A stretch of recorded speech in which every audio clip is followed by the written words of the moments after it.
Alright guys, kind of doing a cheesy opening here. I'm just camping in this beautiful spot and I've been sitting here since early this morning working on this particular video for you guys, and I'm happy to share it with you, as well as cook up this really delicious coconut Thai curry with some of the fish that we caught.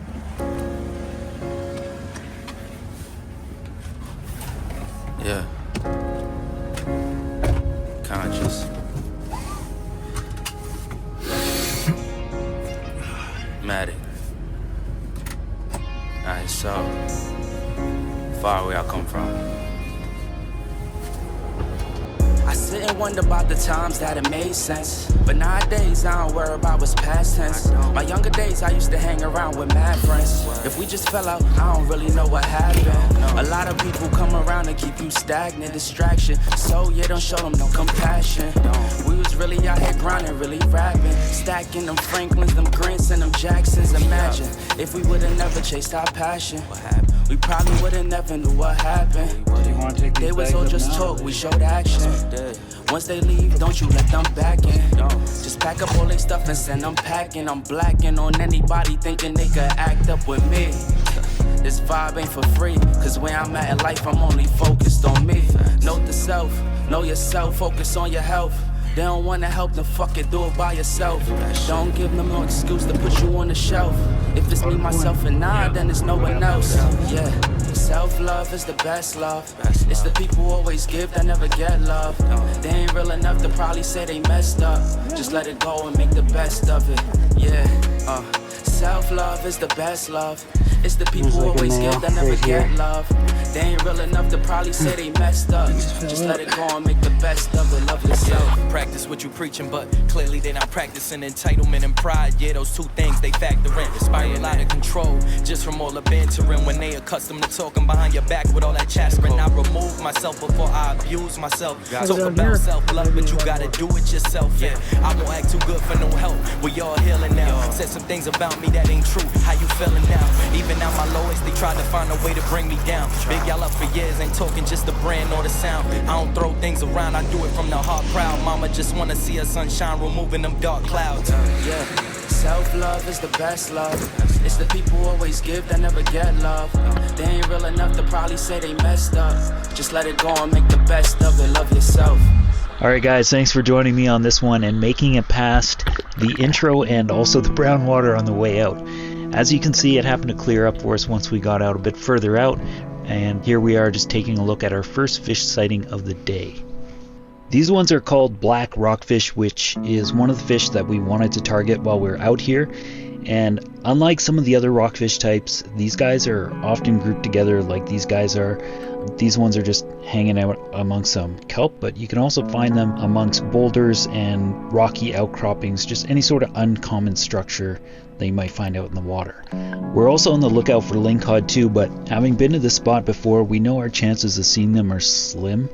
Last time we were out here, we only saw a few of them, which may have something to do with the area itself, or maybe the timing of our visits. For now, we're just taking turns exploring the spot and seeing what we could see in the area. We're also not particularly keen on shooting any of these rockfish just yet, as we're just kind of getting started, and we might find some bigger fish elsewhere as well. But that being said, we are going down guns loaded in case we see a nice lingcod. And while I'm doing this, guys, I'm just going to share most of this experience in a way that gives you a better timeline of this whole process and our experience in the water out here.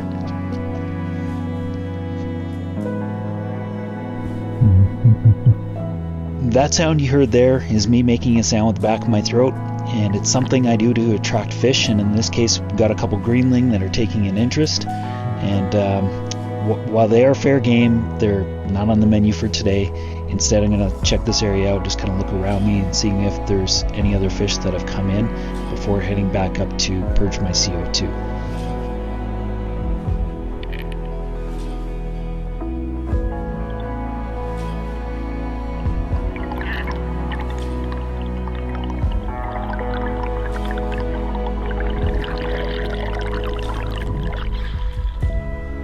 Okay, I got something special here. Jordan has been gracious enough to strap on one of these DJI Action 4s to his head, so we're going to get to see his vantage point out here in the water too. This is him diving down for, he's just going down, basically exploring the area as well. And I think in this case he's actually diving onto a spot where he wasn't necessarily intending to be, and so he's just kind of checking the area out and realizing that, yeah, maybe I want to swim over to somewhere more interesting.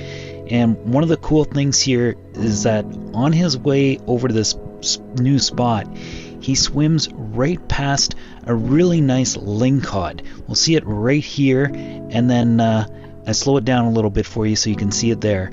And he goes by, and then for some reason he turns around and realizes he just swam right by that fish. And then he makes a go for it, but then quickly realizes, yeah, it's gone. So then it's time to go back up and breathe again.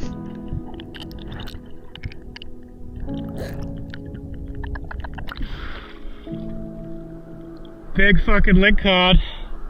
Really? Zombie first though, and it's really skittish. Oh shit. No rockfish that I saw though. I must have been off of them. They must be further that way. But big lingcod, he went that way. Is there a big rock there? Yeah, 2 big rocks. Big lingcod. It's not a big green ling, but that lingcod was a nice size. You should, if you're almost ready, go a little bit that way and see if he's settled down already. Well, what are you gonna do? The truth is I actually found a really nice ling on one of my drops, and it may very well have been the same fish that he saw. But in this case, my camera was off. It would have been a good clip too, because I had shot the fish and I'd lost it, unfortunately. The shot that I had made was basically just behind the head and above the spine, which is not a great spot because there's really no structure there to hold the spear or the line in, and it tore out. And I looked around for it afterwards. Both Jordan and I have been keeping an eye out for it, but we just never found that fish. So this is me just checking out another spot. We've been kind of scouting the area nearby, just looking for more fish. And in this particular one, there's a couple greenling down there, some smaller rockfish, but not as many fish as the other spot. And it's also been a couple hours now since we've been in the water too.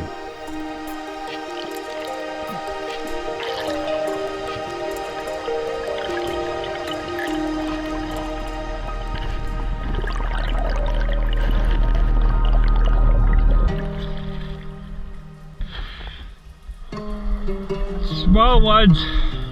They're so small, I thought they were yellowtails at first. Yeah, they're little.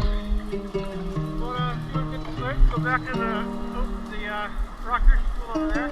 Sure. Maybe warm up a bit before we catch some of those? We could do the cave. Okay. Yeah, me too. Yeah, you heard that right. There is a sweet cave on the shoreline, and we're going to go check that out. And it is also the perfect way to warm ourselves up from being in the cold water all this time.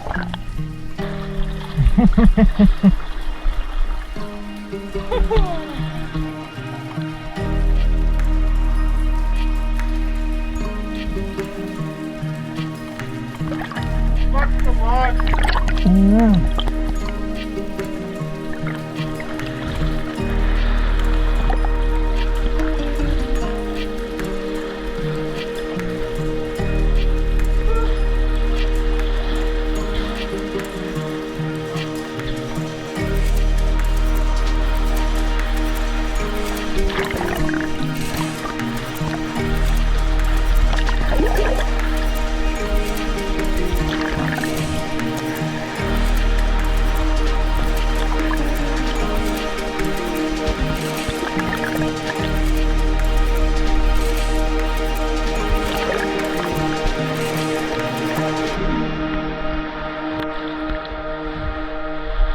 Need a flashlight. Yeah, flashlight would be nice.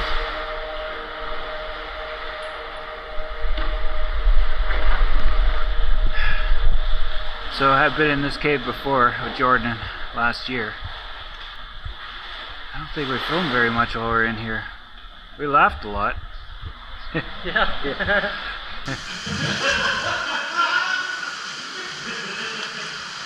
Oh, look. Some writing right here. 1988, 90, 95, 2000, 2001, 2002, 2003, and 2004. You ready?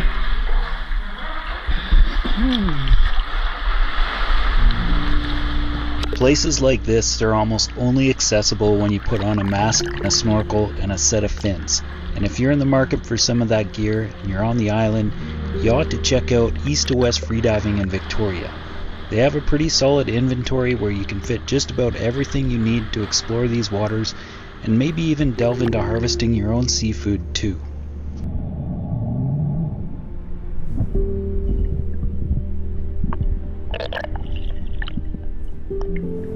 At this point, we're both focused on putting fish on our stringers, and on this drop, this is going to be the first one for me of the day. I am still looking for a lingcod, so I'm slightly away from any larger schools of rockfish, but this guy did stand out for me, and I decided to take the shot.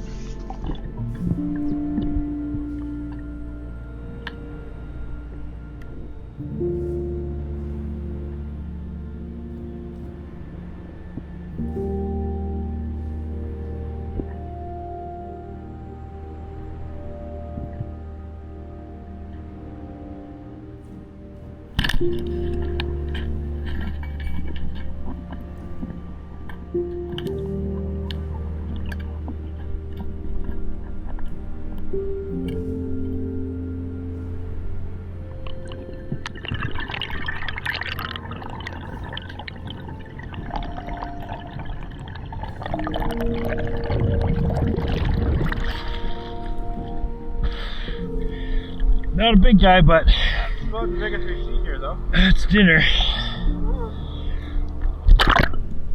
Here? Yeah. So if you're going to do this sort of thing, you'll inevitably need to dispatch your catch, and in the case of a fish, you may want to cut the gills as well. Some people even go so far as to clean and scale the fish while still being out in the water, and today was one of those days for me. The interesting thing about that though is that in this case it drew in the attention of a pretty big sea lion. But let me circle back to this story. I'm going to share this story of this encounter. In the meantime, I'm just going to point out that this is Jordan going down for one of his first fish of the day.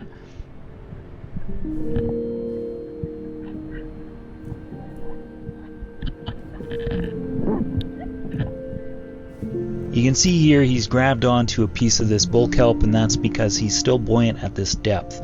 This will allow him to stabilize himself enough to take aim on one of these fish. Nicely done, man. That was a good sequence, and it is particularly cool for me to be able to watch you work underwater like this and then get to share this sort of thing in my video. So, brother, hats off for wearing the camera on your head while we're out here. There's the pressure. It's no surprise that size matters, and it's always a bit of a contest between the two of us as to who is going to get the biggest fish of the day. In this drop, I'm going down for just that, but since we now know what's going to happen, I'll circle back to the sea lion encounter. So Jordan and I were both in a conversation, our heads were out of the water, and then at some point I happened to dip my head into the water, and I saw this big face looking back at me, and it was just below my knees. It was this big, motionless sea lion staring right back up at me, and I had all these fish on my stringer, like right around my belt. So it just surprised the shit out of me, and I screamed at it. I mean, like I really screamed at this sea lion. And then he slowly moved away. It was like he wasn't entirely scared of me. He was just kind of like, okay, I see you. I'll back off now. But it was, it was a pretty crazy moment, and I really wish I had that on camera because it would have been a way better way to tell the story. But anyway, yeah, that's that fish there that I caught. Nice. All right. That's a fish. Woo. Nice job, buddy. Yeah, that's a good size. So yeah, that whole experience brought into question the whole gutting and cleaning of a fish while still being out on a dive. I think in some ways that can chum an area and work in your favor, but clearly it also can attract some unwanted company, and in my case I may think twice about doing that sort of thing again in the future. I'll definitely do it again, but I'll be a little bit more cautious and aware of my surroundings, I suppose, and yeah, maybe not stick around in the area like I did in that particular case. And that was kind of exciting there. Jordan was getting a little bit more creative with where he's trying to shoot some fish. Obviously, he was a little disappointed with how that one turned out. Yeah. There's clefts in the wall there. There's bigger rockfish than we got in there. Oh, really? They're hiding in there. Oh.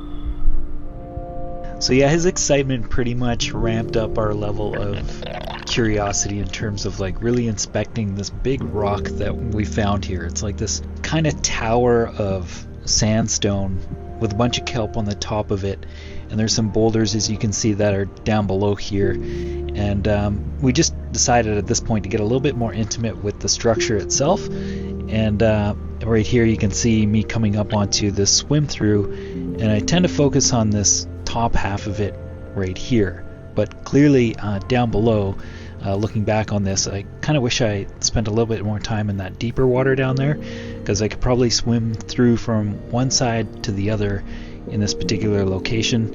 Instead, it was just I was kind of taking in all these fish that were piled up in the inside of this thing. I thought, man, I'm gonna let Jordan know what's down here. He's gonna be excited about checking this out, which he most certainly was. So we're gonna see him in just a minute dropping down onto that particular location as well.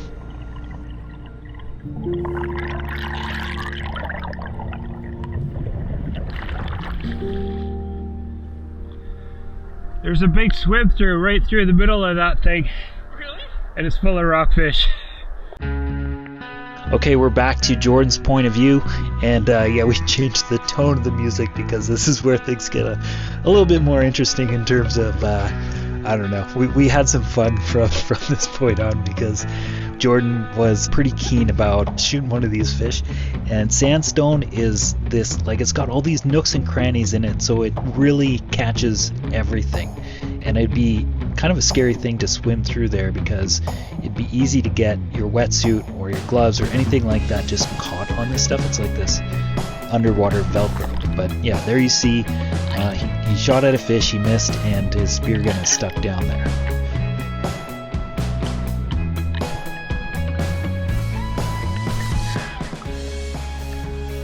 Guess what happened? Hey? Guess what happened? What happened? Shot a fish in the hole and it got stuck in there? Almost. I missed a fish through the hole. It got stuck in there. That's where I like the reel, because you could just. Well, we know where it is, so that's. It's not going anywhere. Yeah. It'll be fine. As tempting as it is a tight space, and I'm a fairly large guy, so I wasn't about to try swimming in there. I figured I might as well wiggle this thing around a little bit and see if something happened, which it did. It was encouraging. It started to come out, but it just kept getting hung up on the way out, and I was like, oh, okay, it's free, and I'd be like, okay, back up to the top. Oh no, it's stuck again. So it probably got hung up down there like 4 or 5 times while I was down there. Got it.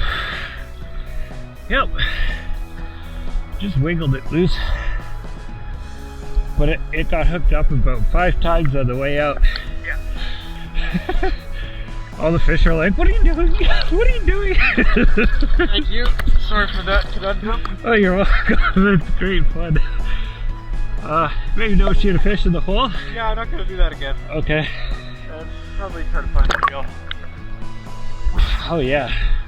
So we each had 1 more fish to get each. The limit of rockfish in this particular area is 3. Unfortunately, we don't have a clip of Jordan getting his last fish, but this is me getting mine. And at this point, I'm pretty tired. I'm not going to put that much effort into it. I was diving deeper earlier in the day, but now I'm pretty wiped out, so we're just keeping it shallow And in this case, there's some nicer fish on top of this sandstone tower, and one of these was going to come home.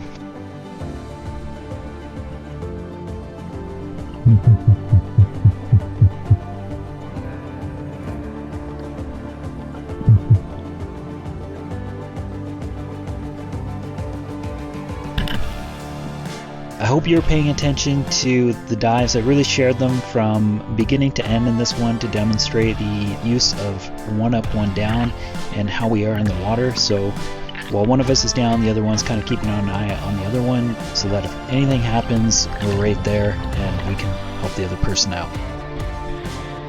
Little dose. Little guy. Yep. Good there. What we got? Yep. We managed to get 3 rockfish each, which is pretty good. And I got the big one right there. I scaled mine out in the water, so that's why it's kind of like that. And it should look like this with the scales on it right there. That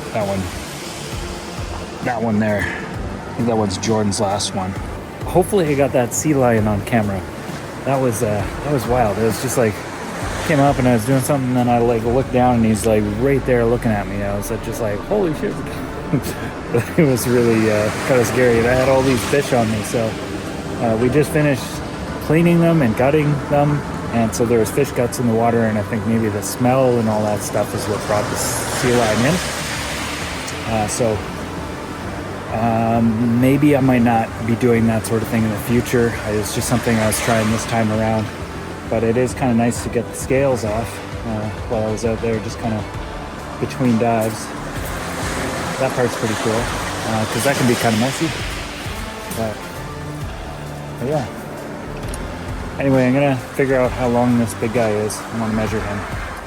We got 51.5 centimeters, which is 20.25 inches.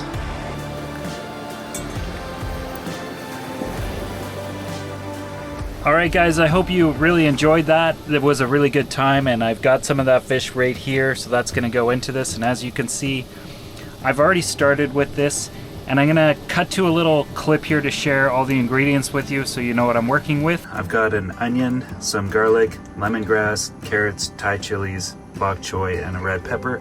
And then for a sweetener, I've got maple syrup, fish sauce, coconut milk, and then this Thai curry paste that I'm going to use. And then of course I got the fish that I caught. I got 2 upper sections of a larger rockfish in this one. There might also be a couple other things that I add to this as I go, so I'm just kind of do all this on the fly.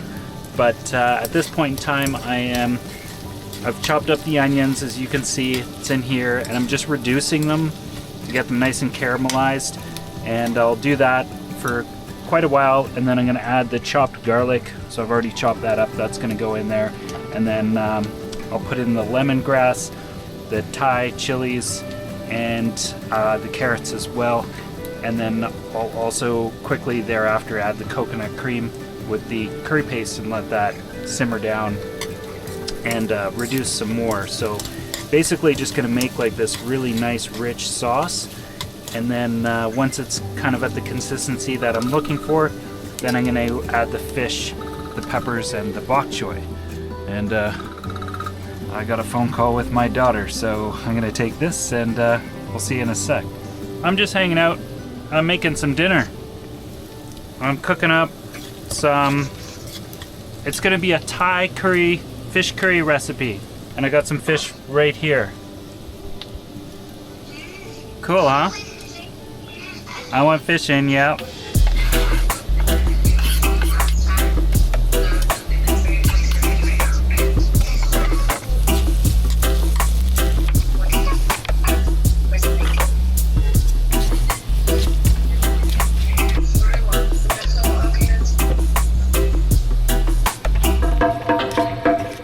So guys, yeah, I've gotten a little ahead here. I had a nice call with my daughter, which was really nice. She was doing a little bit of schoolwork while we were chatting, which is great. And I also had to like sidestep and cook up the lemongrass separately because I forgot to put that in there. So anyway, I am just gonna get this back onto heat. I also added some cream to this too. I wanted to add a little bit more because I went a little heavy on the curry, and we need to thin it out a bit. So this is just about ready actually, so we're gonna put the fish in. It's a little bit frozen on the inside, but that's okay. It'll sort itself out, and I'll clean this off in the meantime. Get some of these dishes out of the way.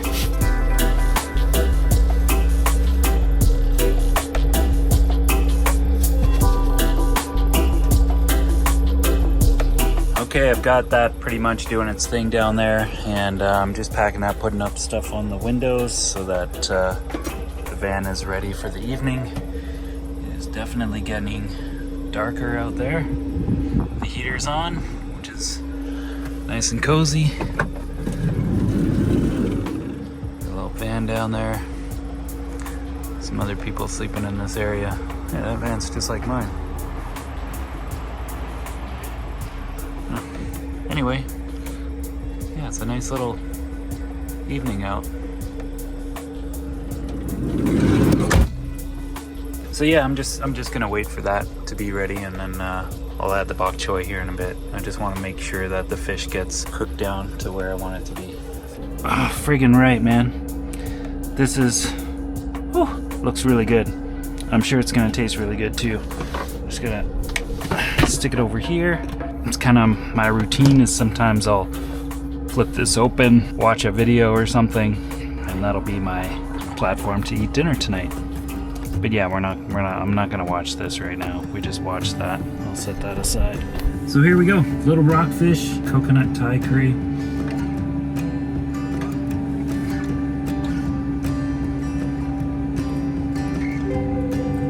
Oh wow. This is so freaking good. If you took note of what I did there, I would suggest trying this out, especially if you're out there catching your own fish like I am. This is a super rad recipe. And guys, thanks so much for watching this one. I know it was long, and it was a different format that I wanted to go with, but that's some of what I do while I'm out spearfishing. Jordan's an excellent diving friend. I really appreciate it. So Jordan, if you're watching, thanks so much for being such a rock solid dude out in the water. We've been improving our buddy system as much as we possibly can, and our safety out in the water. So he's been a super fun guy for me to dive with. And one of the other reasons why I like diving with Jordan so much is that he's got the time to go out and put in a full day. And for me, because I live in a van, cleaning up the equipment after a dive it's a bigger process for me because of this confined space that I live in. So it usually takes me half a day in the summer or a full day in the winter to clean everything, dry it out, get it all put away. So it's a big process, and I don't want to get in the water for just an hour or 2 hours and then have to go through all of that for that particular reason. So when we go out, we usually are in the water for about 5 to 6 hours. On this particular day, we were in the water for 5.5 hours, and I think I did something like 65 dives in that particular day, and you didn't see all of them. There was a lot of dives where it was just scouting the area out, looking for rockfish and schools of rockfish in different areas. There was a lot of really cool topography to check out in that particular area too, which I'll probably go back to again. The time we went there the year before was amazing, and visibility was better, but we didn't really have the high-powered flashlights and stuff like that. And we found some cool caves, but like underwater, I don't know, that'd be something to check out with a flashlight in the future. So anyway, there it is. Much love, everybody. I'll see you later. Okay, bye for now.